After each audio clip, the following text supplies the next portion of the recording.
আপনি যদি নামাজের সময় এই একটি দোয়া পাঠ করতে পারেন, আল্লাহ তাআলা আপনার এই দোয়ার উসিলায় আসমানের সমস্ত দরজাকে খুলে দিবে, আপনার রিজিককে খুলে দিবে, আপনার ভাগ্য খুলে দিবে। আপনি যত দোয়া করবেন আল্লাহ তাআলার কাছে, আল্লাহ তাআলা আপনার সমস্ত দোয়াকে কবুল করে নিবে। অনেকেই আমাদেরকে ফোন দিয়ে বলে যে হুজুর, আল্লাহ তাআলার কাছে কত দোয়া করতেছি চোখের পানি ফেলে ফেলে, কিন্তু আমাদের দোয়া কবুল হইতেছে না। আল্লাহ তাআলার কাছে একটা বিষয় চাইতেছি, আল্লাহ তাআলা দিতেছে না। প্রিয় ভাই, আপনি দোয়া করতেছেন কিন্তু আপনার দোয়াটা দোয়া করার মতো হইতেছে না। আপনি আল্লাহ তাআলার কাছে চাইতেছেন কিন্তু আপনার চাওয়াটা চাওয়ার মতো হইতেছে না।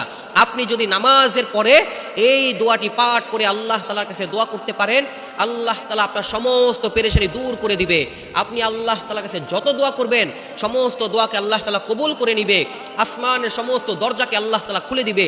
দোয়াটি হচ্ছে আল্লাহু আকবার কাবীরা ওয়ালহামদুলিল্লাহি কাসীরা ওয়া সুবহানাল্লাহি বুকরাতাও ওয়া আসীলা। এই দোয়াটি পাঠ করার কারণে আল্লাহ তাআলা আসমানের সকল দরজাকে খুলে দিবে, আপনার ভাগ্য খুলে দিবে, আপনার রিজিকের পেরেশানি দূর করে দিবে।